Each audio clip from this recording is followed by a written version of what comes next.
Video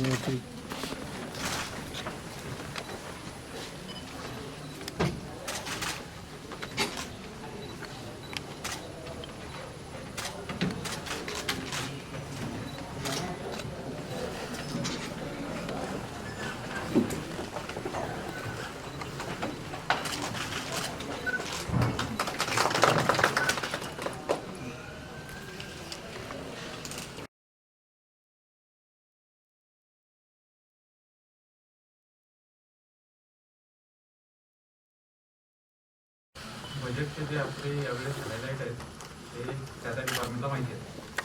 सर्व डिपार्टमेंटची चर्चा करून अंतिम करण्यात आले आहे. सगळ्यात महत्त्वाचं जमा बाजूचं काम आहे. त्यामध्ये यावर्षी आतापर्यंत जे काम झालेलं आहे better than pre COVID year. थोडा मागे so we just need to continue the movement आहे. आणि काल रोजीची जी आकडेवारी आहे ती पण मागच्या वर्षीच्या त्या दिवशीच्या आकडेवारीपेक्षा चांगली आहे, जरी एवढ्या अडचणी आल्या तरी. त्यामुळं एक म्हणता येईल की we have tried to exploit amnesty to the fullest extent so far. आणि परत आपण त्याला मुदतवाढ दिली. सो ही मुदतवाढ सुद्धा लोकांच्या मागणीनुसार दिलेली आहे. आणि पुढे सुद्धा आपल्याला त्याच्या जास्तीत जास्त रिकव्हरी कशी होईल, ॲम्नेस्टी ऑर अदरवाईज, हे पाहिलं गरजेचं आहे. रिकव्हरीचा ॲस्पेक्ट अजून ज्या ज्या डिपार्टमेंटशी निगडीत असेल त्या डिपार्टमेंटमध्ये वॉटर टॅक्सचा एक महत्त्वाचा कॉम्पोनंट आहे. त्याचबरोबर आपल्याला ADDP चार्जेस जे येतात, टाउन प्लॅनिंगचे डेव्हलपमेंट चार्जेस, ते पण आपल्याला तेवढेच महत्त्वाचे आहेत. तर ह्या सर्व डिपार्टमेंटने जे त्यांना टार्गेट दिलेले असतील ते चालू वर्षाचं मी म्हणतोय, पुढील वर्ष तर करूच, but still there is time for 31 March, तोपर्यंत ते पूर्ण करणं अपेक्षित आहे. आणि त्या व्यतिरिक्त बाकी खर्चाच्या बाबी ज्या आहेत त्या प्रत्येक विभागाच्या मागणीप्रमाणे आपण नियोजन केलेले आहे. आणि त्याच्यामध्ये कॅपिटल एक्सपेंडिचरला कुठेही कात्री लावण्याचा प्रयत्न केलेला नाही. जो काही आपला प्रयत्न राहिलेला आहे तो रेव्हेन्यू एक्सपेंडिचर कमी करण्याचा आहे. Because capital expenditure for any department is primary responsibility of corporation, आणि ते करणं अपेक्षित आहे. मात्र मेंटेनन्स वर्कवरती अनिर्बंध खर्च होऊ नये हे एक धोरण आपण ठेवलेलं आहे. त्यामुळे मेंटेनन्स वर्क बाबत for every rupee we are spending we should be very cautious and we should keep asking की खरंच त्याची गरज आहे. त्यामुळे इथून पुढे सुद्धा येतं जे काही नवीन वर्ष आहे त्या वर्षामध्ये सुद्धा मेंटेनन्सच्या दृष्टिकोनातून एक्सपेंडिचर नवीन सँक्शन करण्यासाठी ज्या फाईल येते त्या बाबतीत एचओडीने जोपर्यंत संपूर्णतः त्याला जस्टिफाईंग रिझन नमूद केलेला नाही आणि unless you are in a position to convince की why that is of utmost necessity, तोपर्यंत ते सँक्शन करता येणार नाही. हे तत्व ठेवणं मनामध्ये गरजेचं आहे. NMMTचं स्वतंत्रपणे आपण सादर करतो बजेट. NMMT सुद्धा आर्थिकदृष्ट्या स्वयंपूर्ण होईल अशी अपेक्षा आहे आणि त्या दृष्टिकोनातून प्रयत्न होणं गरजेचं आहे. जरी NMMTचं बजेट स्वतंत्र असलं तरी ती कॉर्पोरेशनचाच एक भाग आहे आणि त्यामुळं जे काही सबसिडी NMMTला आपल्याला देणं आवश्यक ठरतं ती आपण देतोय. हवेवर अगेन जे मी आता इतर डिपार्टमेंटच्या बाबतीत सांगितलं तेच NMMTने पण गृहीतक मनात घेणं गरजेचं आहे की प्रत्येक जो रुपया आपण कॉर्पोरेशन बजेटमधला मागतो त्याच्यासाठी आपण तो का करू शकलेलो नाही. Moreover what can be done to make us totally self sustainable, self dependent, याच्याकडे आपल्याला प्रयत्न होणं गरजेचं आहे. बजेटच्या वेळी आपण जी चर्चा केली त्याच्यानुसार मला विश्वास आहे की NMMT is having potential to be self sustainable. मात्र त्या दृष्टिकोनातून येत्या वर्षभरात प्रयत्न होणं गरजेचं आहे. एक टार्गेट आपण पकडू, येत्या 2 ते 3 वर्षाच्या कालावधीमध्ये we can expect NMMT to finance 100% of its own expenditure through whatever means. आणि NMMT doesn't need to depend on corporation. हे पोटेन्शियल आहे, त्या पद्धतीने रिअलाइज करणं गरजेचं आहे. We might take 2 to 3 years for that. तर अशा पद्धतीने सगळ्या डिपार्टमेंटने पाहणं गरजेचं आहे. वृक्ष प्राधिकरणाचं पण बजेट आपण स्वतंत्रपणे सादर करतो आणि त्या अनुषंगाने शहरभरात जी कामं घेणं अपेक्षित आहे त्याचं नियोजन करण्यात आलेलं आहे. इमिडिएट आपल्याला जे आता I will not use the word challenge, पण आपल्या प्रायोरिटी जे आहेत त्याच्यामध्ये स्वच्छ सर्वेक्षण आणि माझी वसुंधरा हे आपलं प्रायोरिटी आता इमिडिएट आहेत. कारण त्याचंही येत्या महिनाभरामध्ये शहराचे असेसमेंट होणार आहे आणि या महिन्यामध्ये आपण जो आपला परफॉर्मन्स देऊ त्याच्यावरती संपूर्ण वर्षभराचं आपलं जे काही कामकाज झालं असेल त्याची असेसमेंट केली जाईल. तर त्या दृष्टिकोनातून सुद्धा प्रत्येक एचओडी वर नोडल ऑफिसर म्हणून काही जबाबदाऱ्या देण्यात आल्या, त्या आपण पाहणं गरजेचं आहे. So as far as fund sanction of every department is concern, that has been done in consultation with firstly HODs, concern departments, as well as various representations we have received from general public, from people's representative, NGOs. या सर्वांचे जे काही आतापर्यंत निवेदनं किंवा suggestion प्राप्त झालेले आहेत, चर्चा वेगवेगळ्या झालेल्या आहेत, त्याच्या माध्यमातून आपण त्या डिपार्टमेंटची तरतूद अंतिम करण्याचा प्रयत्न केलाय. सो आय होप की everybody is HOD is aware about that, आणि त्या पद्धतीने आपण अंमलबजावणी करा. So that is all from my side. I think याच्या आधारावरती आपल्याला या वर्षाचं बजेट अंतिम करता येईल.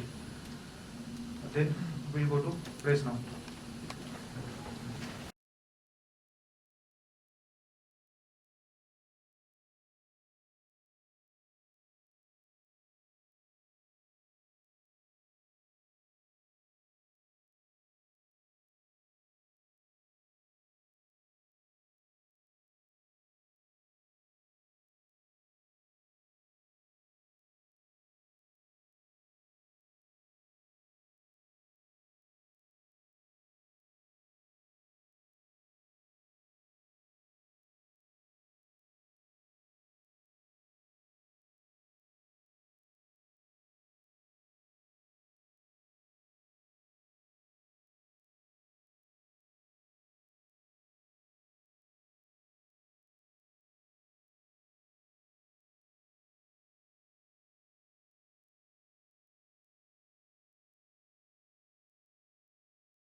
सन 2020-21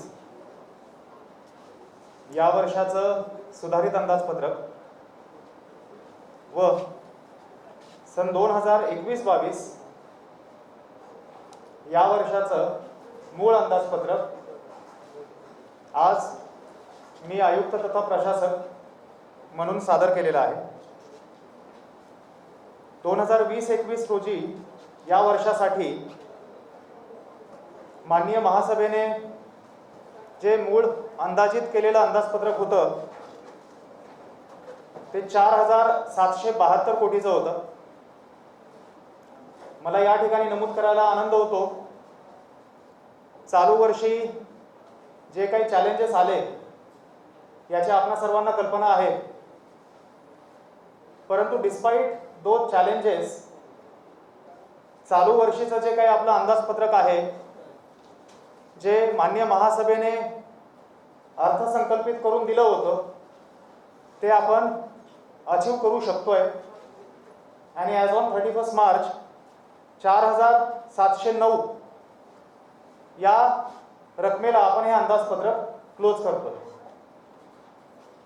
आणि त्यामुळं जे आपलं अंदाजित रक्कम मान्य महासभेच्या समोर मंजूर करण्यात आली होती त्या पद्धतीने आपलं अंदाजपत्रक 2020-21 या वर्षाचं अंतिम होण्याची या ठिकाणी अपेक्षा आहे. 2021-22 पुढच्या नवीन वर्षासाठी जो आम्ही अंदाजित रक्कम गृहीत पकडलेली आहे त्याच्या आधारावरती 4,825 या रकमेचं अंदाजपत्रक आज मी आयुक्त तथा प्रशासक म्हणून सादर केलेलं आहे.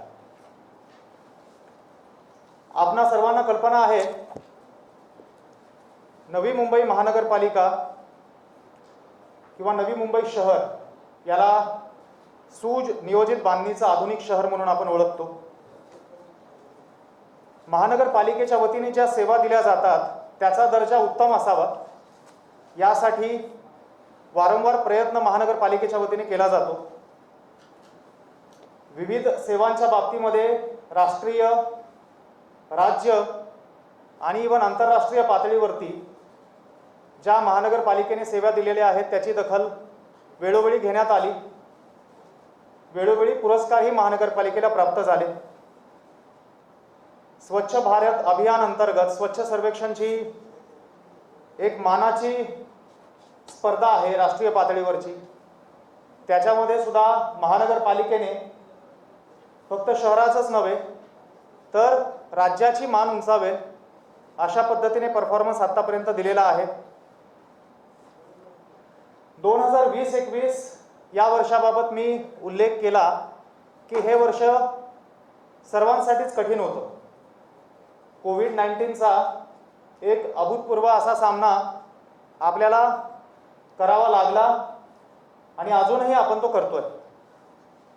मात्र एका बाजूला कोविडच्या पार्श्वभूमीवरती नागरिकांचं आरोग्य चांगलं राखण्याचा प्रयत्न महानगरपालिकेच्या वतीने आणि आवश्यक त्या सेवा देण्याचा प्रयत्न महानगरपालिकेच्या वतीने केला गेला. त्याचवेळी जे काही आपल्याला आर्थिक स्रोत यांच्याद्वारे उत्पन्न उपलब्ध होतं त्याच्या माध्यमातून अधिकाधिक सेवा पुरवठा आणि त्याचा दर्जा उत्तम राखून देण्याचा प्रयत्न महानगरपालिकेच्या वतीने करण्यात आलेला आहे. कोविडची पार्श्वभूमी लक्षात घेता आणि त्याचवेळी करवसुली पद्धतीमध्ये अधिक सुसूत्रता आणण्याचा प्रयत्न करून कोविडमुळं ज्या काही नागरिकांना सुविधा झालेल्या आहेत, लाईव्हलीहूडचा उपजीविकेचा ऱ्हास अनेक नागरिकांचा झालेला आहे, या सर्व गोष्टी विचारात घेता चालू वर्षी कोणत्याही पद्धतीची करवाढ प्रस्तावित करण्यात आलेली नाही. नवी मुंबई शहरातील नागरिक यांच्या मनातील अपेक्षा, संकल्पना यांचा विचार करता सर्वांगीण विचार करून हा अर्थसंकल्प निश्चित करण्यात आलेला आहे. एक अर्थसंकल्पातील जमेच्या बाबू आणि बाबी आणि खर्चाच्या बाबी याची एक जिस्ट मी आपल्यासमोर ब्रीफली मांडतो. जमा ऑफकोर्स आपल्यासाठी फार महत्त्वाची गोष्ट आहे, ज्यामध्ये सर्वात महत्त्वाचा भाग जो आहे तो शासनाकडून GST ग्रँट आपल्याला जी मिळते, मुद्रांक शुल्क महानगरपालिकेचा स्वतःचा मालमत्ता कर, नगररचना विभागामार्फत प्राप्त होणारं शुल्क, पाणीपट्टी आणि इतर अशा पद्धतीने आपला जमा बाजूचा मेळ साधारणतः घेतला जातो. चालू वर्षी अंदाजपत्रक सादर करताना आम्ही प्रयत्न केलेला आहे की हे अंदाजपत्रक शक्य तेवढं रिअलिस्टिक राहील आणि जे सादर करतोय आपण अंदाजपत्रक ते 100% रिअलाइज पण होऊ शकेल. मालमत्ता कर हा अत्यंत महत्त्वाचा घटक आहे. जीएसटी ग्रँट शासनाकडे मिळत असल्यामुळं त्यामध्ये कुठलीही कमतरता चालू वर्षी पण आढळलेली नाही आणि पुढील वर्षी सुद्धा अपेक्षित नाही आहे. त्यामुळं जीएसटी ग्रँट नंतरचा सर्वात महत्त्वाचा घटक जो आहे मालमत्ता कर, याच्या बाबीमध्ये आपल्याला विशेष लक्ष देणं गरजेचं आहे. चालू वर्षी आपण मालमत्ता कराच्या वसुलीसाठी अभय योजना आणली होती. या अभय योजनेच्या माध्यमातून आजपर्यंत जे थकबाकीदार खातेदार आहेत त्यांना त्यांच्या पेनाल्टीच्या रकमेमधनं 75% आपण माफी अभय योजनेच्या माध्यमातून दिली आणि मूळ रक्कम principal amount plus 25% penalty amount एवढी रक्कम जर त्यांनी भरली तर अभय योजनेचा लाभ त्यांना मिळू शकेल अशा पद्धतीने विश्वास आपण दिला. अभय योजना आपण यापूर्वी सुद्धा आणलेल्या आहेत. यावेळी आपण वेगळं काय केलं? झिरो पब्लिक कॉन्टॅक्ट या तत्वावरती आपण ही अभय योजना राबवण्याचा प्रयत्न केला. या माध्यमातून ज्या व्यक्तीला अभय योजनेचा लाभ घ्यायचा आहे त्याला महानगरपालिकेमध्ये किंवा महानगरपालिकेच्या कुठल्याही ऑफिसमध्ये जाण्याची गरज पडू नये या बॅकग्राऊंडवर आपली पूर्ण सिस्टम आपण अपडेट केली आणि कुठलाही खातेदार त्याने आपला प्रॉपर्टी नंबर जर आपल्या वेबसाईटवरती टाकला तर त्याची जी ड्यू अमाऊंट आहे, बकाया राशी, ही ड्यू अमाऊंट अभय योजना गृहीत धरून अभय योजनेचा लाभ त्याला मिळून जी शिल्लक राहणारी देय रक्कम आहे तीच रक्कम देय म्हणून दिसते आणि त्याची संपूर्ण भरणा तो ऑनलाईन पद्धतीने RTGS किंवा नेट बँकिंग, NEFT अनेक माध्यमं आहेत त्या माध्यमातून करू शकतो. आणि ही सेवा सर्व थकबाकीदार खातेदारांच्या बाबत एकदम सुरुवातीला ज्यावेळी आपण 15 डिसेंबरला अभय योजना लागू केली त्याच वेळी अवेलेबल करून देण्यात आला. या माध्यमातून आतापर्यंत अभय योजनेला रिस्पॉन्स फार चांगला मिळाला. 15 फेब्रुवारी अखेरपर्यंत अभय योजनेच्या माध्यमातून साधारणतः 99 कोटी एवढी रक्कम वसूल झालेली आहे आणि जी 75% त्याला सूट दिली ती रक्कम वेगळी. एकंदर अभय योजना आणि अभय योजनेच्या माध्यमातून जी काही आपण प्रचार प्रसिद्धी केली आणि नागरिकांना विश्वास दिला की टॅक्स भरणं हे अत्यंत सोपं आहे, त्यामुळं आत्तापर्यंत झालेली ओव्हरऑल रिकव्हरी याचा जर विचार केला तर मला सांगण्यासाठी आनंद होतो 17 फेब्रुवारी 2021 अखेरपर्यंत एकूण आपण 422 कोटी रुपये प्रॉपर्टी टॅक्स वसूल केलेला आहे आणि ही रक्कम मागच्या वर्षी 17 फेब्रुवारीला जी आपण रक्कम वसूल केली होती त्याच्या तुलनेमध्ये अधिक आहे. MIDC क्षेत्र शहरामध्ये मोठं आहे, त्यामध्ये प्रॉपर्टी टॅक्समध्ये सुद्धा MIDCचा हा विषय फार महत्त्वाचा ठरतो. MIDC मधल्या काही इंडस्ट्रीज प्रॉपर्टी टॅक्सच्या संदर्भाने एक त्यांनी रिट पिटिशन मान्य उच्च न्यायालयामध्ये दाखल केली होती आणि त्याचा निकाल महानगरपालिकेच्या बाजूने लागला. ती आता मान्य सर्वोच्च न्यायालयामध्ये दाखल झालेली आहे आणि त्यामध्ये एक इंटरिम ऑर्डर सर्वोच्च न्यायालयामार्फत पारित केलेली आहे. या इंटरिम ऑर्डरचा विचार करता पेनल्टीच्या बाबतीमध्ये कुठलेही कोएर्सिव्ह मेजर घेण्यात येऊ नये असं सर्वोच्च न्यायालयाने महानगरपालिकेला सूचित केलेलं आहे. या सूचनेचा आदर ठेवून आणि मान्य सर्वोच्च न्यायालयाच्या आदेशाचा कुठलाही भंग होणार नाही हे डोळ्यासमोर ठेवून MIDC मध्ये सुद्धा शक्य तेवढी रिकव्हरी करण्याचा महानगरपालिकेच्या वतीने प्रयत्न केला जातो. ज्या इमारतींना भोगवटा प्रमाणपत्र प्राप्त नाही परंतु वापर सुरू केलेला आहे अशा मालमत्तेचं सर्वेक्षण करून शास्तीसह कर आकारणी केली जाते. ज्यावेळी कर आकारणी करण्यासाठी आपण शक्य तेवढे प्रयत्न करतो. एका बाजूला ॲम्नेस्टीच्या माध्यमातून थकबाकीदार खातेदारांना पेनाल्टीमध्ये सूट देतो, प्रक्रिया अधिक सुकर करण्याचा प्रयत्न करतो. त्याचवेळी लार्जर पॉप्युलेशन शहरामध्ये अशी आहे जे नियमितपणे टॅक्स भरतात आणि त्यांच्याकडनं कुठलीही थकबाकी राहू नये या दृष्टिकोनातून प्रयत्न असतो. मात्र चालू वर्षी कोविडच्या पार्श्वभूमीवरती अनेक थकबाकीदार म्हणा किंवा रेग्युलर टॅक्स पेयर म्हणा, रेग्युलर टॅक्स पेयरपैकी काही लोक ज्यांनी आजपर्यंत कधीही थकबाकी ठेवली नाही, मात्र चालू वर्षी कोविडच्या पार्श्वभूमीवरती इन्कम सोर्सेस कमी झाल्यामुळं त्यांना टॅक्स पे करण्यामध्ये काही अडचणी आहेत. या अडचणींचा विचार करून पहिल्या सहामाहीचं अंतिम तारीख जी 30 सप्टेंबर असते ती आपण एक्सटेंड करून 31 डिसेंबरपर्यंत करण्यात आली. त्याचबरोबर दुसऱ्या सहामाहीची अंतिम तारीख जी 31 डिसेंबर असते ती एक्सटेंड करून 31 मार्च करण्यात आली, जेणेकरून जे नियमानुसार टॅक्स भरणारे खातेदार आहेत त्यांना त्यामध्ये काहीतरी मदत होऊ शकेल. एकंदर टॅक्स वसुलीचं चालू वर्षाचं धोरण जे आहे त्यामध्ये जे रेग्युलर टॅक्स पेयर्स आहेत त्यांना कुठलाही त्रास न देता, त्याचबरोबर जे मोठे टॅक्स पेयर आहेत त्यांची कुठलीही हॅरॅसमेंट न होता, मात्र थकबाकीदार खातेदारांना ॲम्नेस्टी स्कीम दिल्यानंतर जाणीव करून देऊन की त्यांची टॅक्स बकाया जी आहे ते भरणं गरजेचं आहे. Tax is something which is non negotiable. whatever problem taxpayer is having that need to be taken care of. However, payment जे आहे ते झालंच पाहिजे. या तत्वानुसार ज्या ज्या ठिकाणी आवश्यक आहे त्या ठिकाणी कोएर्सिव्ह ॲक्शन सुद्धा महानगरपालिकेच्या वतीने चालू वर्षी घेण्यात आला आणि अजूनही आपण घेतोय. या एकंदर सगळ्या कार्यवाहीचा परिपाक आणि नागरिकांनी दिलेलं सहकार्य यामुळं आत्तापर्यंत 422 कोटी रिकव्हरी 17 फेब्रुवारी अखेरपर्यंत झालेली आहे. आणि मला इथं विशेषत्वाने उल्लेख करायला आनंद होतो की 2020-21 या वर्षामध्ये जरी कोविड असेल तरी 2019-20 या वर्षामध्ये झालेल्या रिकव्हरीपेक्षा जास्त आणि अभूतपूर्व अशी 600 कोटी रिकव्हरी यावर्षी होण्याची अपेक्षा आहे. आणि त्या पद्धतीने टॅक्स विभागाच्या वतीने प्रयत्न केले जात आहेत आणि मला विश्वास आहे 31 मार्च अखेरपर्यंत आपण 600 कोटीचा आकडा क्रॉस करू, किंबहुना जास्तच होईल. त्याचबरोबर पुढील वर्षी 650-700 कोटीपर्यंतचा आपण रिकव्हरी करण्याचं नियोजन ठेवलेलं आहे आणि पहिल्या दिवशीपासून त्या बाजूने प्रयत्न आपण करत राहू. स्थानिक संस्था करांच्या बाबतीमध्ये शासनाकडनं प्रतिमहा 99.65 करोड एवढं अनुदान आपल्याला प्राप्त होतं. वर्षामध्ये 1195.80 एवढं अनुदान आपल्याला प्राप्त होतं.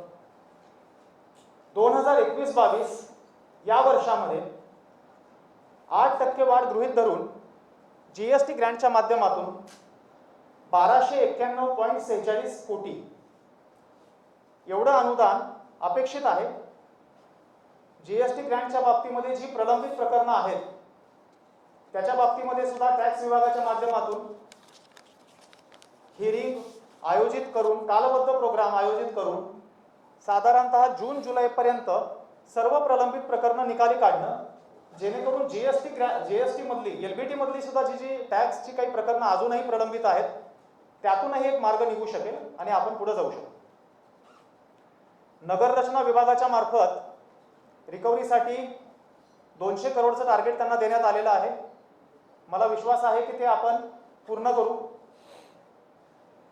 2 डिसेंबर 2020 पासून युनिफॉर्म DCPR म्हणजे एकत्रीकृत विकास व प्रोत्साहन नियंत्रण नियमावली लागू झाली आहे. याच्या माध्यमातून पुनर्विकास प्रकल्पांना गती मिळण्याची अपेक्षा आहे आणि त्यामुळं येत्या वर्षामध्ये जे काही नगररचना विभागाला उद्दिष्ट दिलेलं आहे ते खचितच पूर्ण होईल, किंबहुना अतिरिक्त वसुली त्यांच्याकडनं होईल असा मला विश्वास आहे. सिडको MIDC यांचा संपूर्ण शहरामध्ये विविध क्षेत्रामध्ये फार मोठा सहभाग आहे. सिडकोकडनं जे भूखंड महानगरपालिकेला प्राप्त होणं अपेक्षित आहे त्या बाबतीमध्ये आज मितीस विविध नागरी सुविधांचे 554 भूखंड हस्तांतरित झालेले आहेत आणि 520 आणखी अतिरिक्त भूखंडाची सिडकोकडे मागणी करण्यात आलेली आहे. त्याचप्रमाणे MIDC कडून महानगरपालिकेस विविध नागरी सुविधांचे 61 भूखंड हस्तांतरित झालेले आहेत आणि अजून 233 भूखंडाची आपण MIDC कडे मागणी केलेली आहे. पार्किंग हा एक फार महत्त्वाचा, जिव्हाळ्याचा आणि आव्हानात्मक प्रश्न आपल्या शहराच्या समोर आहे. एकंदर शहराचा विकास पाहता आपण अशा स्टेजवरती आहोत की पार्किंगची समस्या आणि ट्रॅफिकची समस्या अजूनही मॅनेजेबल असली, and even though it is not as bad as many other cities, जर आपण योग्य वेळी महत्त्वाची पावलं किंवा आवश्यक ती पावलं उचलली नाहीत तर आपली परिस्थिती सुद्धा इतर अनेक शहरांप्रमाणे खराब होण्यासाठी कालावधी जाणार. त्या दृष्टिकोनातून पार्किंगची समस्या सोडवण्यासाठी सर्वात महत्त्वाची बाब म्हणजे सार्वजनिक वाहतूक व्यवस्था अधिक सक्षम करणं. आपण पाहतो की जगामधल्या जी काही बेस्ट ॲडमिनिस्ट्रेटेड सिटीज आहेत, त्या बेस्ट ॲडमिनिस्ट्रेटेड सिटीजचं एक महत्त्वाचा ठोकताळा आहे त्या शहराची सार्वजनिक वाहतूक व्यवस्था फार सक्षम असते. त्या पद्धतीने आपण प्रयत्न करतोय आणि सार्वजनिक वाहतूक व्यवस्था अशा पद्धतीने मॉडिफाय करणं जेणेकरून जास्तीत जास्त नागरिकांना सार्वजनिक वाहतूक व्यवस्थेच्या माध्यमातून प्रवास करणं सुकर होईल आणि सोयीचं होईल. त्याचबरोबर पार्किंगच्या सुविधा विविध ठिकाणी उपलब्ध करून देण्यासाठी ज्या जागा आपल्याला सिडकोकडनं उपलब्ध झाल्या आहेत किंवा करून घेणं अपेक्षित आहे त्याचा पाठपुरावा करून पार्किंगची सुविधा उपलब्ध करून देणं, शहरासाठी स्मार्ट पार्किंग पॉलिसी तयार करून येत्या काही वर्षांमध्ये बजेटमधला तो एक अंतर्भूत भाग असावा हे गृहीत धरून त्याची अंमलबजावणी करणं प्रस्तावित आहे. सर्वात महत्त्वाचं, कुठलीही नवीन बांधकाम परवानगी मंजूर करताना त्याच्यामध्ये वाहनतळ सुविधा उपलब्ध करून देण्यासाठी युनिफॉर्म DCPR नुसार जी काही आवश्यक अपेक्षा असेल त्याच्यामध्ये कुठल्याही प्रकारची सूट कुठल्याही बांधकाम परवानगीमध्ये कुठल्याही डिस्क्रिशनच्या अंतर्गत दिली जाणार नाही. या पद्धतीने कामकाज करण्याचं नियोजित आहे. फेरीवाला हा शहरातला एक फार महत्त्वाचा घटक आहे. एका बाजूला फेरीवाल्यांकडनं जो व्यवसाय केला जातो त्याचं नियंत्रण, ज्याला आपण रेग्युलेशन म्हणतो, ते करणं नक्कीच आवश्यक आहे. पण त्याचवेळी फेरीवाल्यांकडं फक्त उपद्रव या भावनेतून बघणं चुकीचं होतं आणि त्यामुळं एका बाजूला शहरातील सुनियोजित रचना, वाहतूक व्यवस्था याच्यामध्ये अडचण होणार नाही या पद्धतीने प्रयत्न करताना हॉकिंग ॲक्टनुसार जे काही कार्यवाही स्थानिक स्वराज्य संस्थेने करणं अपेक्षित आहे ती महानगरपालिकेच्या वतीने करण्याचा कालबद्ध कार्यक्रम परवाना विभागाच्या मार्फत रचण्यात आलेला आहे. त्याच्यासाठी फेरीवाला संघटनांशी वेळोवेळी संवाद साधून जे काही आपल्याला टाउन वेंडिंग कमिटी आणि पुढची प्रक्रिया आवश्यक जी आहे ती करणं अपेक्षित आहे. मला विश्वास आहे की येत्या पहिल्या क्वार्टरमध्ये आपण ती प्रक्रिया पूर्ण करू शकू. पाणी पुरवठा व्यवस्थेचा खर्च हा 100% पाणीपट्टीमधून मिळणारं उत्पन्न जे आहे त्यातून भागवला गेला पाहिजे, हे धोरण महापालिकेने निश्चित केलं आहे आणि या धोरणानुसार पाणीपट्टी वसुली जास्तीत जास्त करण्याकडे महानगरपालिकेचा प्रयत्न आहे. थकीत पाणीपट्टी वसुलीसाठी ग्राहकांना नोटीस देऊन अवगत करणं, ग्राहकांच्या पाणीपट्टी आणि इतर कुठल्याही समस्या असतील त्या वेळोवेळी सोडवणं जेणेकरून त्यांना विहित कालावधीमध्ये पाण्याची जर काही टॅक्स असेल तो भरण्यामध्ये कुठलीही असुविधा होणार नाही. मात्र हे केल्यानंतर प्रॉपर्टी टॅक्सबद्दल आपण जसं बोललो त्याच पद्धतीने any kind of tax is non negotiable, जी गोष्ट नियमानुसार देय आहे ती दिलीच गेली पाहिजे या तत्वावरती वसुलीसाठी संपूर्ण प्रयत्न करणं, या भूमिकेतून पाणीपट्टी वसुलीसाठी प्रयत्न केला जाणार आहे. शहरामधील सर्व भागामध्ये पुरेशा दाबाने पाणी पुरवठा व्हावा यासाठी भूमिगत आणि उच्चस्तरीय जलकुंभाची कामं हाती घेण्यात आलेली आहेत आणि पुढील वर्षी सुद्धा प्रस्तावित करण्यात आलेली आहे. 2020-21 मध्ये साधारणतः 100 कोटी रक्कम पाणीपट्टीच्या माध्यमातून जमा होणं अपेक्षित आहे. आणि 2021-22 मध्ये 123 कोटी वसुलीचं लक्ष्य ठेवण्यात आलेलं आहे. 2020-21 म्हणजे चालू वर्षामध्ये कोविडच्या पार्श्वभूमीवरती महानगरपालिकेतील सर्व अधिकारी आणि कर्मचारी यांनी उत्कृष्ट पद्धतीनं कोविडचा सामना करण्यासाठी आपापल्या जबाबदारीचं पालन करण्याचा प्रयत्न केला. 24/7 ही फक्त एक सर्क्युलर किंवा ज्याला आपण परिपत्रक म्हणतो त्यापुरतं मर्यादित बाब न राहता त्याची खऱ्या अर्थानं अंमलबजावणी आणि ज्यातून रिझल्ट मिळेल अशा पद्धतीने करण्याचा सर्व अधिकारी आणि कर्मचारी यांनी प्रयत्न केला. ते करत असताना अनेक अडचणींचा संस्थात्मक स्तरावरती आणि वैयक्तिक स्तरावरती सुद्धा सामना अनेक अधिकारी कर्मचाऱ्यांना करावा लागला. अनेक जण कोरोना बाधित झाले, त्यातनं रिकवर झाले, रिकव्हरीनंतर कॉम्प्लिकेशन आले. सामान्य व्यक्तीला जसा कोरोनाचा सामना करावा लागला त्याच पद्धतीने यांनी सुद्धा केला. या भावनेचा आदर ठेवून जे अधिकारी कर्मचारी कोरोना बाधित झालेले आहेत त्यांचा कोरोनासाठीचा हॉस्पिटलमधला आणि विश्रांतीचा जो व्यतीत केलेला कालावधी आहे तो कर्तव्य कालावधी म्हणून पकडण्यात येईल असं परिपत्रक महानगरपालिकेने जुलै महिन्यातच निर्गमित केलं होतं आणि त्याचा अनेक अधिकारी कर्मचाऱ्यांना लाभ देण्यात आला. आणि जेणेकरून त्यांची रजा सुद्धा मायनस होणार नाही, तर जो काही कालावधी त्यांनी व्यतीत केला आहे तो कर्तव्य कालावधी म्हणून फुल पेमेंट त्याचं केलं जाईल अशा पद्धतीने अंमलबजावणी करण्यात आली. अनेक संवर्ग ज्यांनी कोविडमध्ये विशेष काम केलं त्यांना कोविडसाठी विशेष भत्ता देण्यात आला. दुर्दैवाने काही अधिकारी कर्मचारी यांचा कोविड कालावधीमध्ये कोविडमुळे मृत्यू झाला. त्यांना सुरक्षा विमा कवच महानगरपालिकेच्या वतीने प्रदान करण्यात आलं. ज्यांना इन्शुरन्स कंपनीच्या माध्यमातून प्रदान करणं अपेक्षित आहे त्यांच्यासाठी सुद्धा प्रस्ताव सादर करून तिकडे पाठपुरावा करण्यात आला. नवी मुंबई महानगरपालिकेतील अधिकारी आणि कर्मचारी यांना 1 जानेवारी 2016 पासून 7वा वेतन आयोग लागू करण्यात आला. निवृत्त वेतनधारकांचं निवृत्ती वेतन, कुटुंब निवृत्ती वेतन याचे सुद्धा लाभ 7व्या वेतन आयोगानुसार सुधारित करण्यात आले. वर्ग 3 आणि वर्ग 4 कर्मचारी जे असतात त्यांचे आस्थापनेविषयक बाबी हा एक फार जिव्हाळ्याची गोष्ट असते. मात्र आपल्या प्रायोरिटीज ह्या दररोज बदलत राहतात आणि कामाच्या गराड्यामध्ये ह्या गोष्टी काही अंशी इग्नोर होतात. मात्र त्यामुळं या कर्मचाऱ्यांमध्ये एक कुंठिततेची भावना निर्माण होते. ती होऊ नये यामुळं वर्ग 3 वर्ग 4 कर्मचाऱ्यांचे सर्व प्रश्न प्रायोरिटीवरती घेऊन त्यातून आस्थापनेविषयक बाबी प्रायोरिटीने निकाली काढण्याचा प्रयत्न केला गेला आणि केला जातो. त्यामध्ये सेवा ज्येष्ठता याद्या जवळपास 2 ते 3 वर्षानंतर अद्ययावत करण्यात आल्या. आश्वासित प्रगती योजना याचा अनेक संवर्गांना लाभ देण्यात आला. उर्वरित संवर्गांची कार्यवाही सुरू आहे.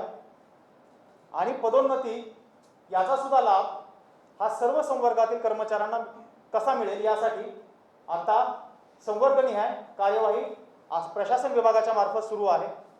आणि जे सर्वसाधारण वर्ग 3 वर्ग 4 कर्मचारी आहेत त्यांना हा विश्वास देण्यात आलेला आहे की कुठल्याही आस्थापनाविषयक बाबींबाबत ती संघटनात्मक बाब असो किंवा वैयक्तिक कर्मचाऱ्याच्या अधिकाऱ्याची बाब असो, प्रशासन हे संपूर्णतः सतर्क आहे आणि अप्रोचेबल आहे, ॲक्सेसिबल आहे.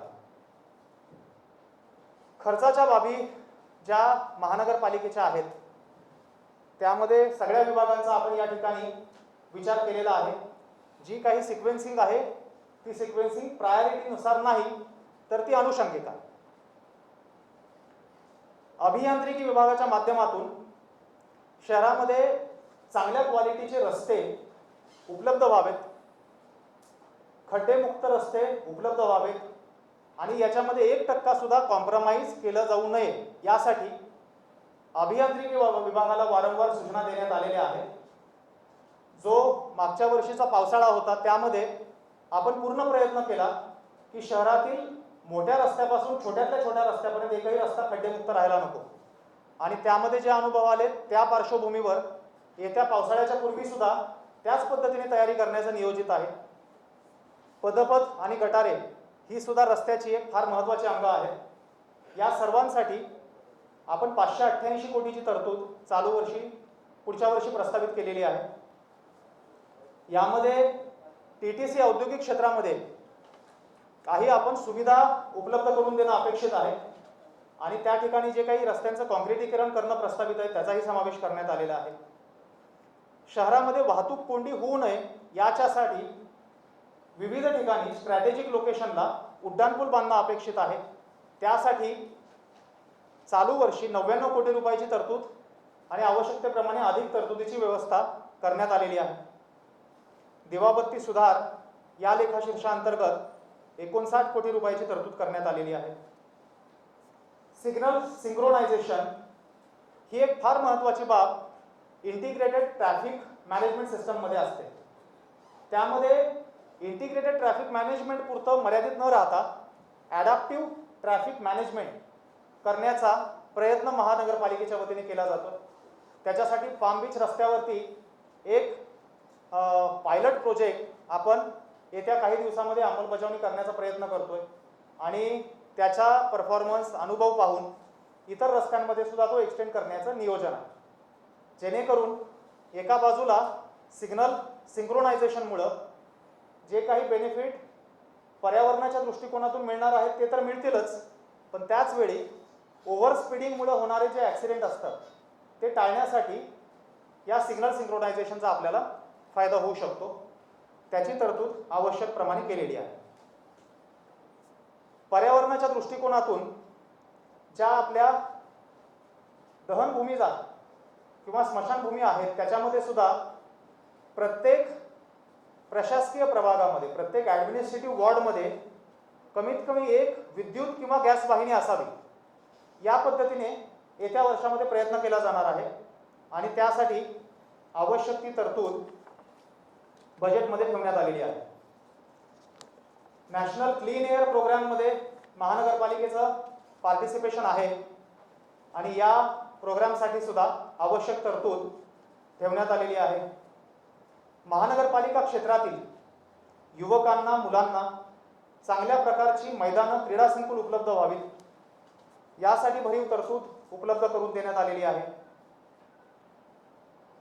पाणी पुरवठ्याच्या बाबतीमध्ये अधिकचे स्रोत निर्माण होणं गरजेचं आहे. फक्त मोरबे डॅम आहे त्याच्यावरती अवलंबून न राहता इतर काही पर्याय आपल्याला उपलब्ध होणं अपेक्षित आहे. त्यासाठी आवश्यक तरतूद उपलब्ध करून देण्यात आलेली आहे.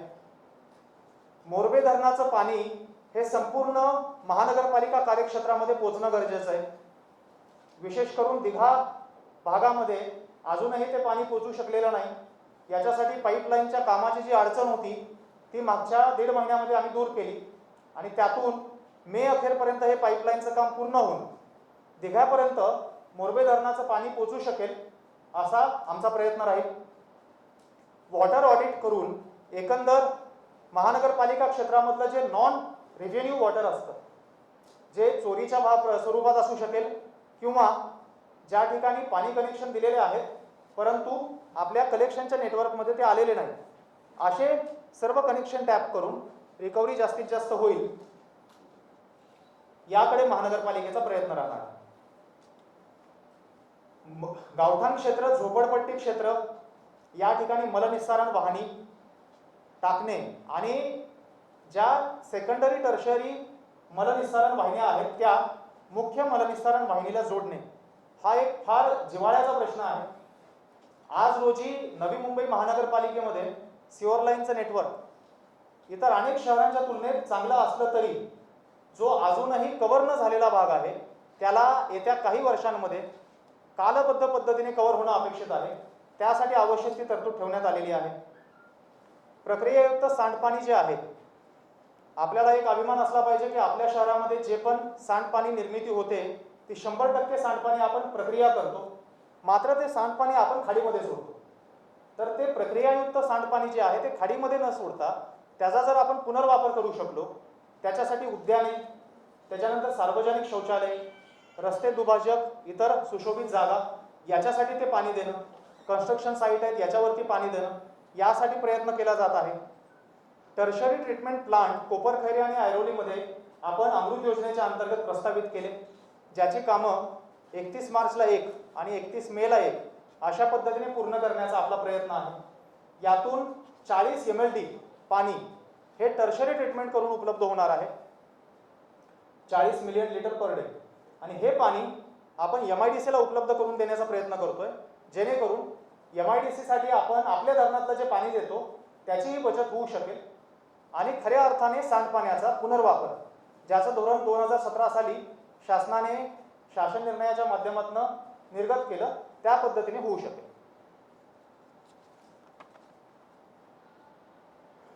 पर्यावरण संवर्धन हा एक आपला फार महत्त्वाचा भाग आहे, ज्याच्याकडे या अर्थसंकल्पाने विशेषत्वाने लक्ष देण्यात आलेलं आहे. आपल्या सर्वांना कल्पना आहे, युलू बाईक यांच्या माध्यमातून पब्लिक बायसिकल शेअरिंग सिस्टम महानगरपालिकेने सुरू केली. या ठिकाणी मला नमूद करायला आनंद होतो की शहरभरामध्ये जे 92 सायकल स्टँड उपलब्ध करून दिलेत, त्याला अत्यंत उत्तम प्रतिसाद नागरिकांच्या मार्फत मिळाला आणि त्यामधून 2,50,620 नागरिकांनी याच्यावरती नोंदणी केली. आजपर्यंत 33 लाख किलोमीटर प्रवास या युलू बाईकच्या माध्यमातून झालेला आहे. आणि एक आपल्या सर्व नवी मुंबईकर नागरिकांसाठी अभिमानाची बाब म्हणजे 38,61,00,000 ग्रॅम एवढे कार्बन क्रेडिट या युलू बाईकच्या माध्यमातून जे काही नॉन मोटराइज ट्रान्सपोर्ट आपण करण्याचा प्रयत्न केला, त्यातून आपण ते अचीव करू शकलो. हवेच्या गुणवत्ता मापनासाठी ऐरोली, कोपरखैरणे आणि तुर्भे इथली जी हवामापन केंद्र आहेत ती कार्यान्वित करण्यात येत आहेत. नॉन मोटराइज ट्रान्सपोर्टचा मी या ठिकाणी उल्लेख केला. इलेक्ट्रिक व्हेकल ही एक फार महत्त्वाची बाब आहे, जी आपल्याला नॉन मोटराइज ट्रान्सपोर्टसाठी प्रमोट करणं गरजेचं आहे.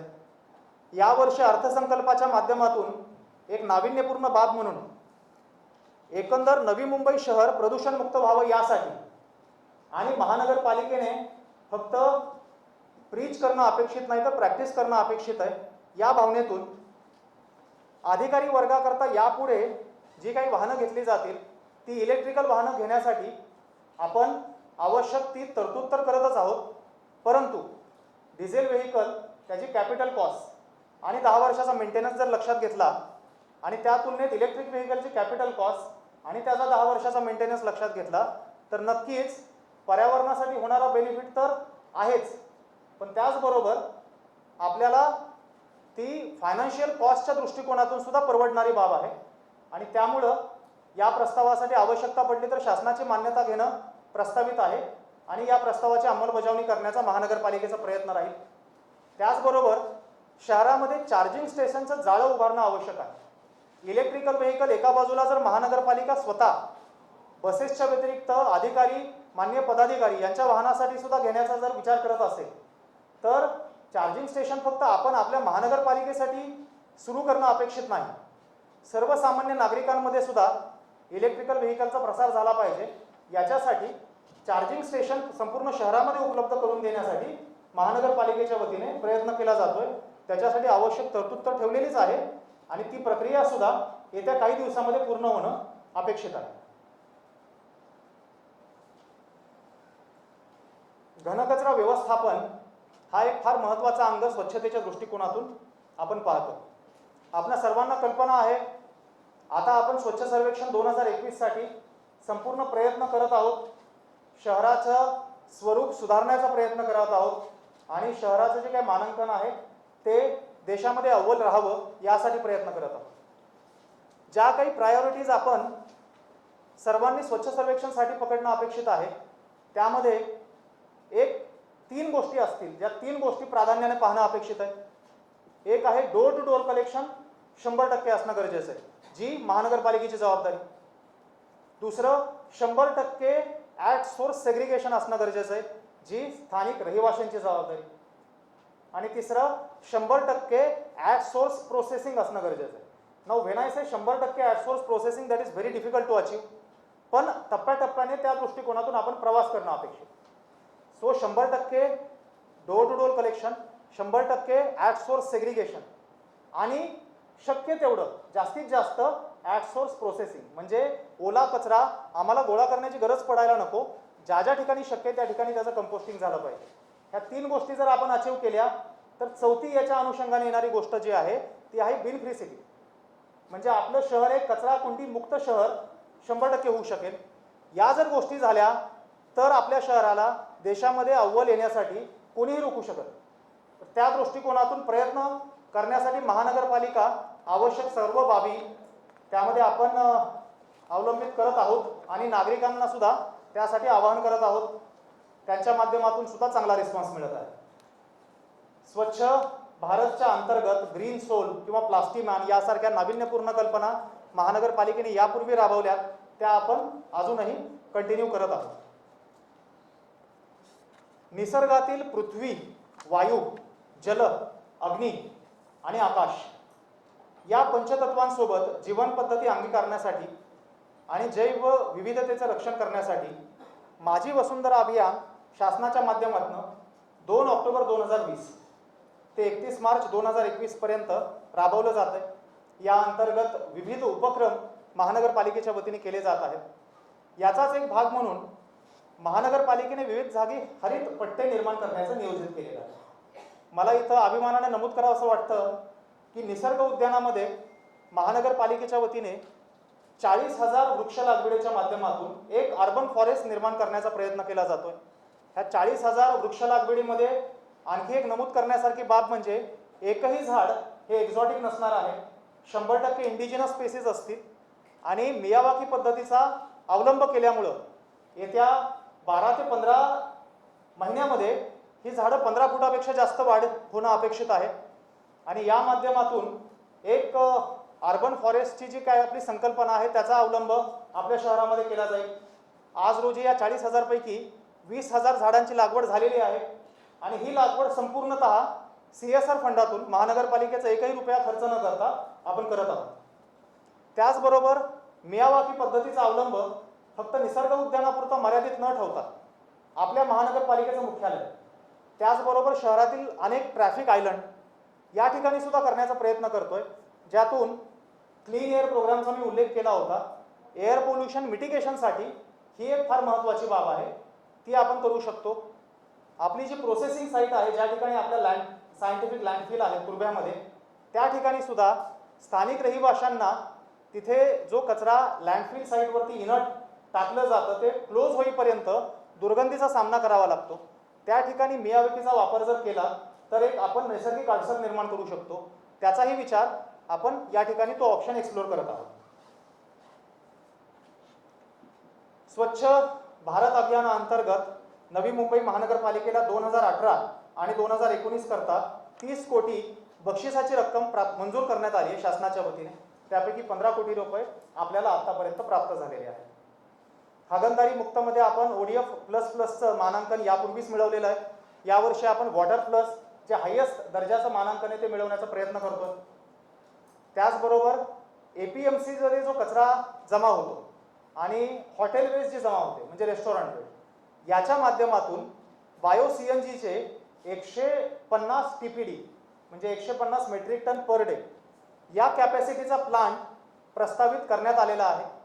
यातून जी ग्रीन वेस्ट APMC आणि रेस्टॉरंटमधनं जी जमा होईल ती ग्रीन वेस्ट आपण प्रोसेस करून बायो CNG या कॉम्प्रेस नॅचरल गॅसची निर्मिती करू आणि हा बायो CNG ज्या आपल्या बसेस आहेत NMMTच्या, त्या बसेसमध्ये डिझेल बसेस ज्या जुन्या होतात त्या आपण CNG वर जर कन्वर्ट केल्या तर प्रदूषण पण कमी होतं आणि त्या बसची लाईफ पण वाढते. त्या बसेस कन्वर्ट करून त्या बसेससाठी वापर करण्याचं प्रस्तावित करण्यात आलेलं आहे. स्वच्छ सर्वेक्षण अंतर्गत शहर सुशोभीकरण हा एक फार महत्त्वाचा कॉम्पोनंट असतो, ज्याला स्वच्छ सर्वेक्षण अंतर्गत फार महत्त्व दिलं जातं. स्वच्छ सर्वेक्षणचा जरी एक क्षणापुरता विचार नाही केला तरी आपलं शहर सुंदर असावं ही भावना प्रत्येक नागरिकाची असते. किंबहुना ज्या पद्धतीने आपण आपलं घर स्वच्छ ठेवतो त्याच पद्धतीने शहर स्वच्छ ठेवावं ही जी आपण उक्ती वारंवार लोकांना बोलतो ती कृतीतून दाखवणं गरजेचं आहे. यासाठी चालू वर्षीमध्ये जे काही शहर सुशोभीकरणाचा कार्यक्रम आहे तो महानगरपालिकेच्या वतीने नाविन्यपूर्ण पद्धतीने राबवण्यात आला. टिपिकल पद्धतीने रंगरंगोटी न करता जे स्कूल ऑफ आर्ट या संस्थेमधली मुलं जी आहेत त्यांना फक्त कन्सेप्ट आम्ही सांगितल्या आणि त्यांच्या पूर्ण इमॅजिनेशनचा पूर्ण स्कोप जो आहे तो एक्सप्लोअर करून शहरभरामध्ये फार सुंदर कामं करण्यात आली. याला फार चांगला रिस्पॉन्स आपले पत्रकार बांधव आणि सर्वसामान्य नागरिक यांच्यामार्फत सुद्धा मिळाला. एकंदर स्वच्छ सर्वेक्षणच्या अंतर्गत जी स्लोगन आपण यावेळी निश्चित केलेली आहे, निश्चय केला नंबर पहिला किंवा क्लीनर टुडे बेटर टुमॉरो, या स्लोगनला आपण फक्त स्लोगन पुरतं किंवा त्याचा जो का आपण जयघोष करतो त्याच्यापुरतं मर्यादित न ठेवता ती खऱ्या अर्थाने प्रत्यक्षामध्ये उतरण्यासाठी ज्या ज्या गोष्टी करणं आवश्यक आहे त्यासाठी महानगरपालिका प्रामाणिकपणे प्रयत्न करत आहे. एक शेवटची बाब स्वच्छ सर्वेक्षणच्या अनुषंगाने जी आपण सर्वांनी मनात ठेवणं गरजेचं आहे, आपण आपलं शहर भारतातील फक्त 6 5 स्टार शहरांपैकी एक करण्यामध्ये नागरिकांच्या सहकार्यातून यशस्वी झालोय आणि आता भारतातील पहिलं 7 स्टार शहर होण्याचा आपण प्रयत्न करतो. It is a very challenging task, कारण 7 स्टार म्हणजे 100%, 99% असेल तर 100 आपण 7 स्टार होत नाही. And that's why it is very challenging. But आपण पूर्ण प्रयत्न करतोय आणि मला अपेक्षा आहे की ज्या पद्धतीने नागरिकांच्या सहकार्यातून आपण 5 स्टार झालो त्या पद्धतीने 7 स्टार सुद्धा होऊ शकतो. उद्यानांचं शहर म्हणून आपल्या शहराची जी ओळख आहे ती ओळख अबाधित राखून, उद्यानांची गुणवत्ता ही सर्वोत्तम राखून, मियावाकीसारख्या नाविन्यपूर्ण बाबींचा अवलंब करून आपली उद्यानं अधिकाधिक सुंदर कशी करता येतील, नागरिकांसाठी, ज्येष्ठांसाठी, लहान मुलांसाठी अधिकाधिक सुकर कशी करता येतील, हे करण्याकडे महानगरपालिकेचा भर आहे. यामध्ये मी उल्लेख केला की ज्या झाडांवरती प्राणी पक्षी अधिवास करतात अशी फक्त इंडिजिनस झाडं जी आहेत तीच आपण लागवड करण्याकडे भर ठेवलेला आहे. गॅप फिलिंगवरती भर दिलेला आहे, जेणेकरून जर काही ठिकाणी झाडं मृत झाली असतील तर ती रिप्लेस केली जातात. एकंदर पाम बीच मार्ग आणि ठाणे बेलापूर मार्ग या मार्गावरती आतापर्यंत ग्रीन बेल्ट चांगल्या पद्धतीने डेव्हलप झाले. मेंटेनन्समधल्या काही त्रुट्या त्या दूर करण्याचा आपण प्रयत्न करतो. त्याचवेळी सायन पनवेल मार्ग जरी आपल्याकडे हस्तांतरित झाला नसला तरी त्याचे हरित पट्टे जे आपल्या हद्दीमध्ये आहेत ते डेव्हलप करण्याचा आपण प्रयत्न करतोय. कारण सायन पनवेलच्या बाजूला जे काही रेसिडेन्शियल घरं आहेत त्यांना तो हेवी व्हेकल जे हेवी ट्रॅफिक आहे त्यातून होणारा जो त्रास आहे आवाजाचा आणि धुळीचा, त्यातून जर मार्ग काढायचा असेल तर त्या हरित पट्ट्याच्या माध्यमातून एक नॅचरल बॅरियर निर्माण होऊ शकतो. ते करण्याचा चालू वर्ष आपण प्रयत्न करणार आहोत. एकंदर वृक्ष संवर्धनासाठी एक उक्ती मी वारंवार वापरतो, we should try to make plants integral part of our development plan. म्हणजे आपल्याला झाडाची अडचण वाटत नाही. झाड तोडण्याची जेव्हा फाईल येते त्यावेळी शब्दशः 10 वेळा विचार करूनच आम्ही त्याच्यावरती सही करतो. कारण एक सही करणं कठीण नसतं, पण त्यातून इम्पॅक्ट जो होतो ते एखादं 50 किंवा 100 वर्षाचं झाड आपण तोडून बसतो. त्याच्या बदल्यामध्ये 10 नाही 100 जरी झाडं लावली तरी त्या 100 पैकी एक झाड सुद्धा 100 वर्षाचं होईल याची शाश्वती कुणी देऊ शकणार नाही. त्यामुळे compensatory plantation is beneficial to some extent. The best way we can preserve environment is by preserving as many trees as possible. हे आपण एक तत्व अंगीकारणं गरजेचं आहे. याचाच पुढचा भाग म्हणून जी काही अवैध वृक्षतोड होते याच्या इफेक्टिव्ह पायबंद बसावा यासाठी या अवैध वृक्षतोडीवर फक्त थातूरमातूर कारवाई न करता गुन्हा दाखल व्हावा आणि तो सुद्धा दखलपात्र गुन्हा दाखल व्हावा यासाठी महानगरपालिकेच्या वतीने प्रयत्न केला जातोय. रिसेंटली एका गोष्टीमध्ये आम्ही दखलपात्र गुन्हा दाखल पण केला आणि मान्य पोलीस आयुक्त यांना मी पत्र दिलेलं आहे की सर्व पोलीस स्टेशनला या सूचना कृपया देण्यात याव्यात. वृक्षतोडीच्या बाबतीमध्ये दखलपात्र गुन्हा आणि एन्व्हायरमेंट प्रोटेक्शनचे जे काही स्ट्रिंजेस्ट सेक्शन असतील त्याच्या अंतर्गत ते गुन्हे दाखल होणं गरजेचं आहे. मी सुरुवातीला उल्लेख केला होता की खर्चविषयक बाबींमध्ये जो क्रम आहे तो अनुषंगिक आहे, तो प्रायोरिटीनुसार नाही. मात्र जर प्रायोरिटी ठरवायची असेल तर आरोग्य, शिक्षण आणि पर्यावरण अशा पद्धतीने आपल्याला ती प्रायोरिटी ठरवावं लागेल. आरोग्य ही महानगरपालिकेची सर्वोच्च प्राधान्य राहणं गरजेचं आहे आणि ते फक्त कोविडसाठी नव्हे तर एरवी सुद्धा ते राहणं गरजेचं आहे. कारण आपण जे रस्ते बांधतो त्या रस्त्याचा वापर कटिंग अक्रॉस सोशल और इकॉनॉमिक स्टेटस सर्वजण करतात. मात्र आपण जे दवाखाने बांधतो त्या दवाखान्याचा वापर आर्थिकदृष्ट्या जे काही not well to do families आहेत त्यांच्याकडनं केला जातो आणि त्यामुळं या सुविधा अधिकाधिक चांगल्या पद्धतीने देण्याचा महानगरपालिकेचा प्रयत्न राहिला पाहिजे. त्या दृष्टिकोनातनं प्रयत्न केला जातो. नेरूळ आणि ऐरोलीचे जे हॉस्पिटल आहेत ते 100 खाटाची जी क्षमता आहे ती वाढवून 300 खाटांच्या संपूर्ण क्षमतेने कार्यान्वित व्हावे यासाठी प्रयत्न केला जातोय. आवश्यक तरतूद ठेवण्यात आलेली आहे. जानेवारी 2021 पासून 10 बेडचा अतिदक्षता कक्ष आणि 15 बेडचे महिला आणि पुरुषांसाठी मेडिसिन वॉर्ड या दोन्ही हॉस्पिटलमध्ये सुरू करण्यात आलेले आहेत. पुढच्या टप्प्यामध्ये सर्व सर्जिकल ऑपरेशन्स जे अपेक्षित आहेत ते, सर्जिकल वॉर्ड, त्याचबरोबर बर्न वॉर्ड आपल्या 3 हॉस्पिटलमध्ये एका ठिकाणी असणं अपेक्षित आहे. डेंटिस्ट्री, डोळ्याच्या सर्जरीज, ENTच्या सर्जरीज, ह्या ज्या छोट्या छोट्या किंवा काही ठिकाणी मोठी सुद्धा असू शकेल, ज्या सर्जरीज आपल्या 3ही हॉस्पिटलमध्ये होण्याची आपली क्षमता in terms of available physical infrastructure and available manpower आहे ती एक्सप्लोर करणं गरजेचं आहे. ते करण्याचा येत्या पहिल्या आणि दुसऱ्या क्वार्टरमध्ये आपला प्रयत्न राहणार आहे. त्याचबरोबर माता बाल रुग्णालय बेलापूर आणि आता माता बाल रुग्णालय तुर्भे नुकतंच आपण सुरू केलं. या ठिकाणी सुद्धा सर्व सुविधा संपूर्ण क्षमतेने सुरू करण्याचा महानगरपालिकेचा प्रयत्न राहणार आहे.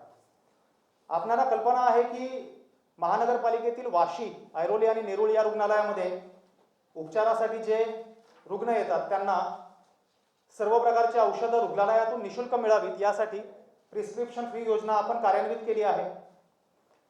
महानगरपालिकेच्या माध्यमातून ज्या सेवा दिल्या जातात त्यामध्ये काही मोनोपॉलिस्टिक सेवा आहेत बिईंग पार्ट ऑफ गव्हर्नमेंट. त्यातली सर्वात महत्त्वाची आहे जन्म आणि मृत्यू दाखला आणि विवाह दाखला. आणि हा फार जिव्हाळ्याचा प्रश्न असतो ज्यामध्ये फार मोठ्या प्रमाणावरती ही सर्व्हिस अवेलेबल करताना कुचराई केल्याचा अनुभव अनेक नागरिकांना येतो. त्याच्यावरती पायबंद बसावा म्हणून वेळोवेळी अधिकारी कर्मचाऱ्यांना अवगत करण्यात आलेला आहे. आवश्यक त्या सुधारणा सिस्टममध्ये करण्यात आलेल्या आहेत आणि महानगरपालिकेचा प्रयत्न राहील की या सर्व सेवा विहित कालावधीमध्ये उपलब्ध करून दिल्या जातील. लहान मुलांचं दृष्टी आरोग्य ही बाब दुर्लक्षित होणं अपेक्षित नाही. ही जी बाब मी सांगतोय ती अशा मुलांसाठी सांगतोय जी मुलं आपल्या महानगरपालिकेच्या शाळांमध्ये शिकतात. त्यामुळं महानगरपालिकेच्या शाळांमध्ये दरवर्षी दाखल होणाऱ्या मुलांसहित डोळ्याची तपासणी आणि त्याच्यासाठी आवश्यक उपचार आणि त्याच्यामध्ये मायनर सर्जरी सुद्धा असतात. अगदी आपण 2% किंवा 3% जरी गृहीत धरलं ज्यांना मायनर सर्जरीची अपेक्षा असेल, स्क्विंट असेल, लहान मुलांमधला कॅटरॅक्ट असेल, त्यासुद्धा आपल्या रुग्णालयामध्ये अवेलेबल असणं गरजेचं आहे जेणेकरून identification will be possible and treatment will be possible. ही सुविधा येत्या काही दिवसात आपल्या 3ही रुग्णालयांमध्ये उपलब्ध करून दिली जाणार आहे. कोविडच्या पार्श्वभूमीवरती अजूनही कोविड संपलेला नाही याची सर्वांना कल्पना आहे आणि त्यामुळं येता कालावधी कसा राहणार आहे नोबडी नोज. त्यामुळं येत्या काळात सुद्धा कोविडचा सामना करण्यासाठी आवश्यक तरतूद आरोग्य विभागाच्या माध्यमातून करण्यात आलेली आहे. शासनाच्या निर्देशानुसार टप्प्याटप्प्याने कोविड-19 लसीकरण मोहीम राबवण्यास सुरुवात झालेली आहे. वेळोवेळी शासनाकडनं प्राप्त होणाऱ्या सूचनांप्रमाणे लसीकरण करण्याचं नियोजन करण्यात आलेलं आहे. महानगरपालिकेच्या सार्वजनिक रुग्णालयामार्फत उच्च दर्जाची आणि अद्ययावत वैद्यकीय सुविधा मिळण्यासाठी आणि सर्वात महत्त्वाचं प्रशिक्षित वैद्यकीय मनुष्यबळ उपलब्ध होण्यासाठी पदव्युत्तर वैद्यकीय महाविद्यालय सुरू करणं नियोजित असून त्यासाठी आवश्यक सोयीसुविधा, प्रयोगशाळा, वैद्यकीय ग्रंथालय, क्लासरूम, हॉस्टेल आणि मेडिकल इक्विपमेंट याच्या उपलब्धतेसाठी चालू वर्षी म्हणजे येत्या प्रस्तावित वर्षी 20 कोटीची तरतूद ठेवण्यात आलेली आहे आणि इथून पुढे सुद्धा आवश्यकतेनुसार यामध्ये तरतूद ठेवली जाऊ शकेल. नर्सिंग कॉलेजचा सुद्धा या ठिकाणी विचार करण्यात येत आहे. एकंदर आरोग्यासाठी या सर्व वैद्यकीय सोयी सुविधा करता सन 2021-22च्या अंदाजपत्रकामध्ये 499.41 म्हणजे ऑलमोस्ट 500 कोटीची तरतूद करण्यात आलेली आहे. आरोग्य विभागाकरता करण्यात आलेली तरतूद नवी मुंबईकर म्हणून आपण अभिमान बाळगला पाहिजे. एकूण अंदाजपत्रकाच्या 10.35% आहे आणि प्रत्येक वर्षी याच्यामध्ये प्रोग्रेसिव्हली वाढ करण्याचं प्रस्तावित आहे. मागील वर्षीच्या तुलनेमध्ये आपण यावर्षी 180 कोटी अतिरिक्त तरतूद आरोग्याला उपलब्ध करून दिलेली आहे. मागच्या वर्षी कोविडवरती अतिरिक्त खर्च होऊन सुद्धा पुढच्या वर्षी 180 कोटीची आपण अतिरिक्त तरतूद उपलब्ध करून देण्यात आलेली आहे. आपण जो रुपयाचा हिशोब देतो तो हिशोब त्यामध्ये आरोग्य आणि शिक्षणचे नमूद केलंय आणि आता मी आकडेवारी सांगतोय, याच्यामध्ये काही अंशी तफावत दिसू शकेल. याचं कारण ॲडमिनिस्ट्रेटिव्ह एक्सपेंडिचर आरोग्य आणि शिक्षणवरती जो होतो तो तर रुपयाच्या हिशोबामध्ये ॲडमिनिस्ट्रेटिव्हमध्ये दाखवलेला आहे. दिव्यांग व्यक्तींच्यासाठी महानगरपालिका पहिल्यापासून कटिबद्ध आहे आणि त्यासाठी अनेक योजना आपल्या ETC केंद्राच्या माध्यमातून राबवल्या जातात. दिव्यांगांना विविध योजनांचा लाभ घेणं सुलभ जावं यासाठी सर्व योजनांसाठी एकच ॲप्लिकेशन फॉर्म असावा, जेणेकरून कन्फ्युजन राहणार नाही. योजना अनेक आहेत, क्रायटेरिया अनेक आहेत, परंतु सर्व दिव्यांग लाभार्थ्यांना ते ज्या ज्या योजनेसाठी पात्र होतात त्या सर्व योजनांचा लाभ मिळणं आणि काही ठिकाणी रिसोर्सेसच्या कमतरतेमुळं सर्व लोकांना लाभ देणं शक्य नसलं तर पारदर्शक पद्धतीने लाभार्थ्यांची यादी अंतिम करणं, यासाठी आवश्यक ज्या काही प्रोसेसेसमधल्या मॉडिफिकेशन आहेत ते केल्या जात आहेत. शहरातील जास्तीत जास्त दिव्यांग व्यक्तींपर्यंत पोहोचून त्याची आपल्या पोर्टलवरती नोंदणी करणं अपेक्षित आहे. आज ETC केंद्राच्या माध्यमातून आपण एवढ्या कार्यवाही किंवा एवढ्या ॲक्टिव्हिटीज जरी केल्या तरी वस्तुस्थिती आहे की आपण अजूनही शहरातील शेवटच्या दिव्यांग व्यक्तीपर्यंत सुद्धा अजून पोहोचू शकलेलो नाही. ते होणं गरजेचं आहे. त्यामुळं चालू वर्षी जास्तीत जास्त दिव्यांगांपर्यंत कसं पोहोचायचं आणि त्यांची आपल्या पोर्टलवरती सोप्या पद्धतीने एंट्री कशी करून घ्यायची हे करण्यासाठी आम्ही प्रोसेस आता निश्चित करत आहोत. जर आपल्यापर्यंत ते पोहोचूच शकले नाही तर आपण त्यांना लाभ देण्यासाठी सक्सेसफुल होऊ शकणार नाही, ही यामागची भावना आहे. एकंदर दिव्यांग लोकांसाठी आत्तापर्यंत ज्या आपण फॅसिलिटीज उपलब्ध करून दिल्यात त्यातली एक महत्त्वाची फॅसिलिटी ज्याच्यासाठी दिव्यांग लोक वारंवार आग्रही राहतात ती आहे त्यांच्या उपजीविकेसाठी महानगरपालिकेच्या वतीने स्टॉल उपलब्ध करून द्यावे. त्यासाठी माननीय महासभेच्या माध्यमातून एक सूची अंतिम करण्यात आली आणि तरतूद चालू वर्षी, चालू म्हणजे 2021-22 नव्हे 2020-21 मध्येच त्यासाठी करण्यात आलेली आहे आणि त्याची प्रक्रिया सुद्धा अंतिम टप्प्यात आहे. सिडकोकडे सुद्धा आपण जागा उपलब्धतेबाबत पाठपुरावा करतोय आणि मला विश्वास आहे की येत्या काही दिवसांमध्ये आपण ते स्टॉल दिव्यांग लोकांना उपलब्ध करून देऊ शकू. शहरामधील क्रीडा संस्कृती वाढीस लागण्यासाठी आणि त्याचबरोबर जे काही उदयोन्मुख खेळाडू निर्माण व्हावेत या उद्दिष्टानं मैदानांचा विकास करण्याचा उल्लेख मी मगाशी केला. मात्र त्याचबरोबर इतर अनुषंगिक ज्या बाबी आहेत त्यासाठी आवश्यक तरतुदी अंदाजपत्रकामध्ये समाविष्ट केलेल्या आहेत. क्रीडा शिष्यवृत्तीद्वारे खेळाडूंना प्रोत्साहित करण्याचं पण आपण प्रत्येक वर्षीप्रमाणे करतोय. आगामी काळात आंतरराष्ट्रीय दर्जाचा जलतरण तलाव उपलब्ध करून देण्याचं नियोजन आहे. यापूर्वी सुद्धा यासाठी प्रयत्न झाला होता, पण समहाऊ ती प्रोसेस होऊ शकली नाही. आमचा पुन्हा प्रयत्न आहे की हा जलतरण तलाव आपल्या शहरातील जे काही इच्छुक खेळाडू असतील, सर्वसामान्य नागरिक असतील यांच्या सेवेमध्ये लवकरच उपलब्ध होईल. समाज विकास विभागाच्या माध्यमातून महिला, बालके, मागासवर्गीय, प्रकल्पग्रस्त, मनपा आस्थापनेवरील सफाई कामगार तसेच कंत्राटी कामगार, रेती, नाका, दगडखाण, बांधकाम कामगार यांच्यासाठी असणाऱ्या योजनांची विहित कालावधीत अंमलबजावणी करण्याचं नियोजन आहे. त्यासाठी आवश्यक तरतुदी केलेल्या आहेत. विद्यार्थ्यांच्या शिष्यवृत्तीचे अर्ज प्रलंबित राहू नये यासाठी कालबद्ध कार्यक्रम राबवून विहित कालावधीमध्ये शिष्यवृत्ती रक्कम विद्यार्थ्यांच्या खात्यावर जमा होईल यासाठी नियोजन केलं जात आहे. जेणेकरून ॲप्लिकेशनची संख्या 40 ते 50 हजार असली तरी प्रोसेसिंग त्याचं कालबद्ध पद्धतीने करणं शक्य होईल. अग्निशमन विभागाला अद्ययावत मशिनरी उपलब्ध करून देण्यासाठी आवश्यक त्या तरतुदी केलेल्या आहेत. नवी मुंबई क्षेत्रातील गावठाण आणि झोपडपट्टी क्षेत्रामध्ये अरुंद रस्ते असतात. त्या ठिकाणी एखादी आगीची घटना झाली तर त्याला आपल्याला विहित कालावधीमध्ये रिस्पॉन्ड करता यावं. त्यासाठी फायर फायटिंग मोटार बाईक खरेदी प्रस्तावित आहे. अग्निशमन दलातील जवानांचा फिटनेस टिकून राहावा यासाठी शहरातील सर्व अग्निशमन केंद्रांमध्ये जिम किंवा व्यायामशाळा सुरू करण्याचं नियोजन करण्यात आलेलं आहे. त्याच्यासाठी आवश्यक तरतूद ठेवलेली आहे आणि येत्या 1 वर्षामध्ये सर्व अग्निशमन केंद्रांमध्ये आपण जिम उपलब्ध करून देण्याचं नियोजन केलेलं आहे. शिक्षण विभाग हा एक आपल्या प्रायोरिटीचा एक फार महत्त्वाचा भाग आहे. आरोग्य आणि शिक्षण याच्याबाबत एक बाब मला विशेषत्वाने नमूद करावीशी वाटते की कुठल्याही विभागाला दिलं जाणारं महत्त्व हे फक्त त्यासाठी केल्या जाणाऱ्या खर्चावरती अवलंबून नसतं. अनेक गोष्टी असतात की ज्या कमी खर्चामध्ये पण चांगल्या क्वालिटीने डिलिव्हर केल्या तर आपली ओव्हरऑल पब्लिक सर्व्हिस डिलिव्हरी फार चांगली वाढू शकते. त्यामुळं नवी मुंबई महानगरपालिकेच्या शाळांमध्ये एका बाजूला इन्फ्रास्ट्रक्चरल अपग्रेडेशन, पायाभूत सुविधा जास्तीत जास्त सुधारण्याचा आपण प्रयत्न करतोय, त्याचवेळी क्वालिटी ऑफ एज्युकेशन, ज्याला गुणवत्तापूर्ण शिक्षण म्हणतो, ते सुद्धा चांगलं करून देण्याचा प्रयत्न यावर्षी आपण करणार आहोत.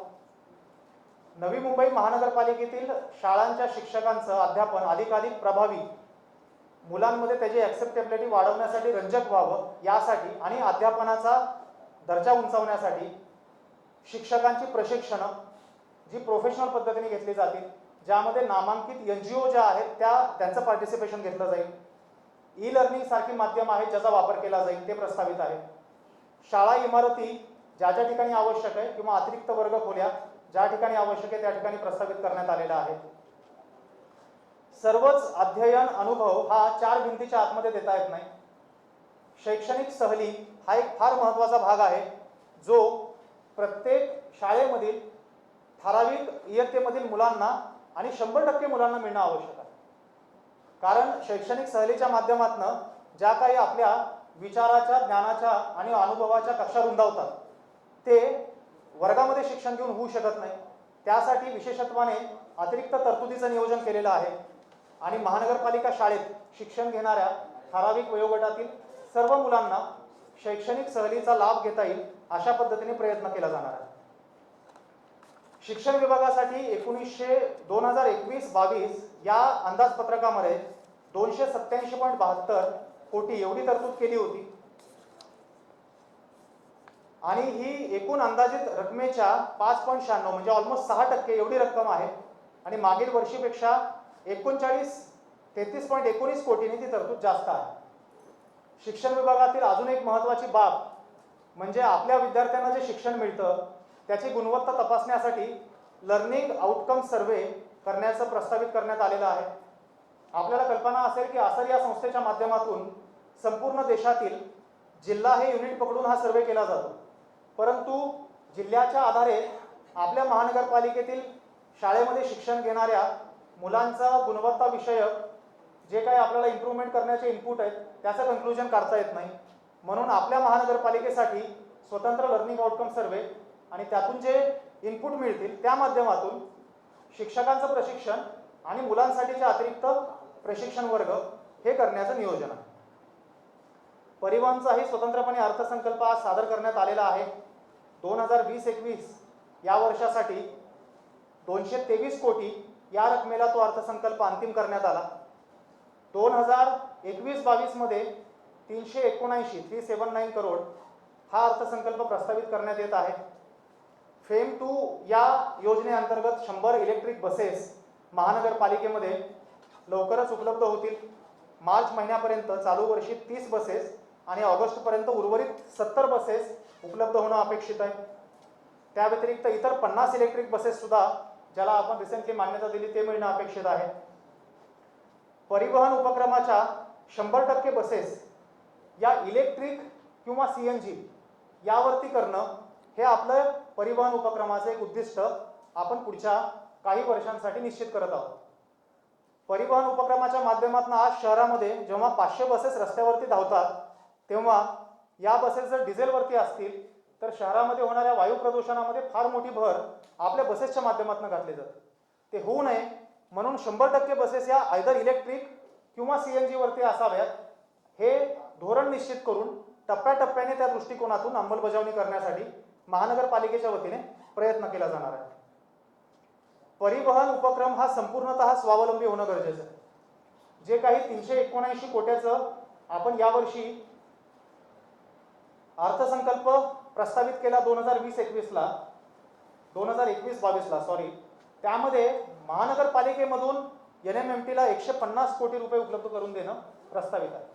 मात्र महानगरपालिकेवरचं NMMTचं अवलंबित्व जे आहे ते टप्प्याटप्प्याने कमी होणं गरजेचं आहे आणि त्यासाठी NMMTच्या ज्या मालमत्ता आहेत, जे ॲसेट्स आहेत ते जर सुयोग्य पद्धतीने विकास करू शकलो आपण तर त्यातून फार मोठ्या प्रमाणावरती परिवहन उपक्रमाला बसेसच्या व्यतिरिक्त उत्पन्न उपलब्ध होऊ शकतं त्या दृष्टिकोनातून नियोजन करून अंमलबजावणी करण्यासाठी एका माध्यमातून वाशीचा जो आपला सेक्टर 9चा डेपो आहे त्याची सुरुवात झाली आहे. त्याचबरोबर इतर काही गोष्टी हाती घेऊन येत्या 2 ते 3 वर्षामध्ये त्या जर आपण पूर्ण करू शकलो तर मला विश्वास आहे त्यातून जे उत्पन्न उपलब्ध होईल त्यातून परिवहन सेवा ही आर्थिकदृष्ट्या स्वयंपूर्ण तर होईलच, पण त्या माध्यमातून नागरिकांना अधिक चांगल्या क्वालिटीच्या, अधिक रूट्सवरती आणि अधिक अफोर्डेबल सेवा उपलब्ध करून देणं शक्य होऊ शकेल.